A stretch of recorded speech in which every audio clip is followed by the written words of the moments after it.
مسلم دنیا میں سائنس کا عروج و زوال۔ حصہ دوم۔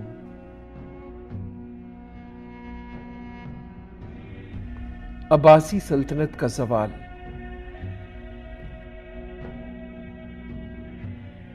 اسلام مسیحیت کے بعد دنیا کا دوسرا بڑا مذہب ہے۔ قریباً 2.25 ارب ماننے والوں کے باوجود مسلمان اقوام کا دنیا کی سائنسی پیداوار میں حصہ غیر متناسب حد تک کم ہے۔ پچھلے 1000 برسوں میں عربی کے مقابلے میں ہسپانوی زبان میں ترجمہ کی گئی کتابوں کی سالانہ تعداد زیادہ ہے۔ سائنس میں یہ پسماندگی توجہ طلب ہے۔ جیسے کسی ایک حکمران یا واقعے کو اسلام کے زرعی دور میں سائنسی ترقی کا سبب قرار نہیں دیا جا سکتا، ویسے ہی عالم اسلام میں سائنس کی تنزلی کی بھی کوئی ایک وضاحت پیش نہیں کی جا سکتی۔ حقیقت یہ ہے کہ اسلام کے سنہرے دور میں غیر متوقع واقعات کا ایک پیچیدہ سلسلہ دیکھنے میں آیا۔ مسلم دنیا میں سائنس کے عروج و زوال پر بنائی ہوئی سیریز کی دوسری قسط میں خوش آمدید۔ گزشتہ قسط میں ہم نے دیکھا کہ شاہراہ ریشم نے کیسے علم کی عالمگیریت کو یقینی بنایا اور کیسے اس نے اقلیت پسند دانشوروں کے مکتبہ فکر کی بنیاد ڈالی، جنہیں ہم معتزلہ کے نام سے جانتے ہیں۔ معتزلہ انسان کی مطلق آزاد قوت ارادی یا ایبسولیوٹ فری ول پر یقین رکھتے تھے۔ انہوں نے عقل کو کسوٹی مانتے ہوئے دینی معتقدات کو پرکھنا چاہا، تاہم ریاست اور مذہبی اختیار کے مابین تعلقات بعض اوقات الجھاؤ کا شکار بھی ہو جاتے ہیں۔ سن 833 میں 7ویں عباسی خلیفہ المامون نے مذہبی اختیار حاصل کرنے کا موقع پایا۔ اس نے معتزلہ کے نظریات کو باضابطہ ریاستی سطح پر اپنا کر دیگر مکاتیب فکر کو دبانے کی کوشش کی۔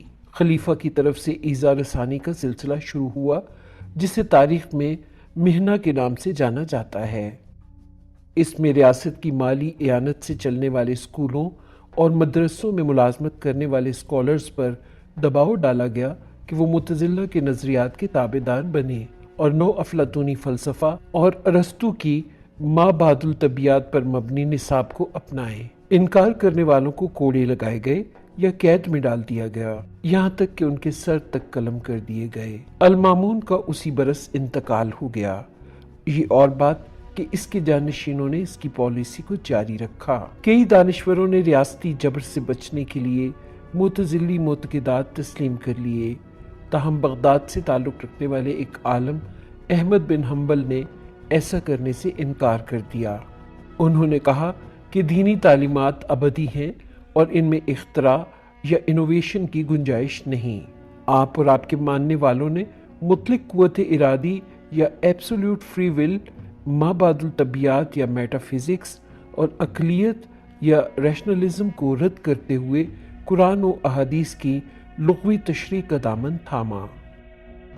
دوسری طرف معتزلہ کا کہنا یہ تھا کہ آیات متشابہات کی لغوی تشریح یا لٹرل انٹرپریٹیشن نہیں کی جا سکتی۔ مثلاً جہاں خدا کے ہاتھ، آنکھوں یا چہرے کا حوالہ دیا گیا ہے، وہاں لغوی معنی نہیں لیے جا سکتے۔ اس بنیاد پر معتزلہ نے قرآن پاک کی عقلی استدلال پر مبنی تشریح پر زور دیا۔ خلیفہ کی حکم عدولی کی پاداش میں احمد بن حنبل کو داخل زنداں کیا گیا اور جسمانی ایذا پہنچانے کے ساتھ ساتھ بغداد سے جلا وطن بھی کر دیا گیا۔ ایک عشرے تک عباسی حکمران احمد بن حنبل کو مسئلہ خلق قرآن کے معاملے میں اپنا موقف تبدیل کرنے پر مجبور کرتے رہے، مگر ناکامی ان کا مقدر بنی۔ وقت گزرنے کے ساتھ ساتھ یہ سب لوگوں میں غیر مقبول ہوتا چلا گیا، یہاں تک کہ بعض مواقع پر بغداد کی گلیوں میں احمد بن حنبل کی حمایت میں مظاہرے تک ہوئے۔ ان حالات میں سن 847 میں المتوکل محض 26 برس کی عمر میں 10ویں عباسی حکمران کی حیثیت سے تخت پر بیٹھا۔ دنیا کی سب سے بڑی سلطنت پر مسند نشین ہونے کے باوجود اس کی حاکمیت سوالیہ نشان تھی اور اسے جلد اپنی قانونی حیثیت بحال کرانے کی ضرورت تھی۔ احمد بن حنبل کی شہرت و مقبولیت کو دیکھتے ہوئے بالآخر اس نے ایذا رسانی کا سلسلہ ختم کرنے کا فیصلہ کیا۔ مجموعی طور پر احمد بن حنبل نے 3 عباسی خلفاء کا جبر برداشت کیا۔ آپ کی دینی تعلیمات کی روشنی میں فقہ حنبلی کی بنیاد رکھی گئی، جس کا اسلامی تہذیب پر گہرا اثر ہوا۔ جیسا کہ بعد ازاں مذہبی اختیار علماء کرام کو حاصل ہوا، جبکہ خلیفہ کا کردار سیاسی اختیار تک محدود ہوتا چلا گیا۔ دوم یہ کہ ابن حنبل کی جانب سے خلیفہ کی حکم عدولی نے معتزلہ کی ساکھ کو نقصان پہنچایا، اور آنے والی دہائیوں میں عباسی سلطنت میں معتزلہ کے خلاف رد عمل سامنے آنے لگا۔ سوم یہ کہ کئی راسخ العقیدہ مذہبی تحریکوں کا قیام عمل میں آیا، جن میں سے کئی آج کی تاریخ میں بھی سرگرم عمل ہیں۔ مثال کے طور پر شافعی مکتبہ فکر مشرقی افریقہ اور جنوب مشرقی ایشیا میں غالب ہے، جبکہ مالکی مکتبہ فکر افریقہ کے علاقوں، مغرب اور ساحل میں نمایاں ہے۔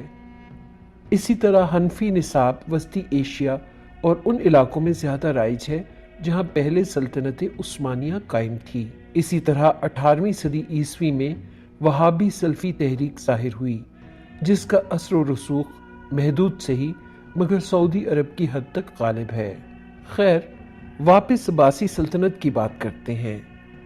المتوکل نے اپنے سب سے بڑے بیٹے المنتصر باللہ کو اپنا وارث مقرر کیا، تاہم اگلے برسوں میں خلیفہ کی عنایات اپنے چھوٹے بیٹے پر بڑھنے لگیں۔ یہ رقابت سیاسی میدان میں بھی سامنے آنے لگی۔ المنتصر کو ترک غلام سپاہیوں کی حمایت حاصل تھی، جو عباسی دور میں ہونے والی سائنسی ترقی کے تناظر میں غلاموں کے رتبے سے رفعت پاتے ہوئے جنگجو اور قابل بھروسہ مشیران اور فوجی کمانڈر بن چکے تھے۔ دوسری طرف چھوٹے بیٹے المعتز باللہ کو روایتی عباسی اشرافیہ کی حمایت حاصل تھی۔ اس خدشے کے پیش نظر کہ خلیفہ اس کے خلاف کوئی اقدام کر سکتا ہے، المنتصر نے خود ہی پہل کرنے کا فیصلہ کیا، لہٰذا اس نے ایک ترک محافظ کی مدد سے اپنے باپ کو قتل کروا کر عباسی سلطنت کے 11ویں خلیفہ کے طور پر مسند اقتدار سنبھالا۔ یہ اور بات کہ محض آدھے برس میں ہی اسے بھی زہر دے دیا گیا اور وہ چل بسا۔ ترک فوجی رہنماؤں نے ایک کونسل بنا کر 12ویں خلیفہ کو منتخب کیا، تاہم غداری اور سازشوں کا جال ہر سو پھیلا ہوا تھا۔ کچھ ہی برسوں میں نیا خلیفہ اقتدار سے دستبردار ہو گیا اور المعتز باللہ محض 19 برس کی عمر میں تخت نشین ہوا۔ اس کا دور اقتدار صرف 3 برس پر محیط رہا۔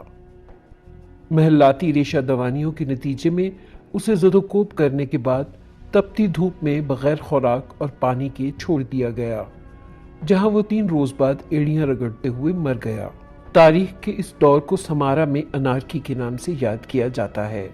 اس کے بعد شدید عدم استحکام اور پرتشدد کارروائیوں کے نتیجے میں خلافت منتقل ہوتی رہی۔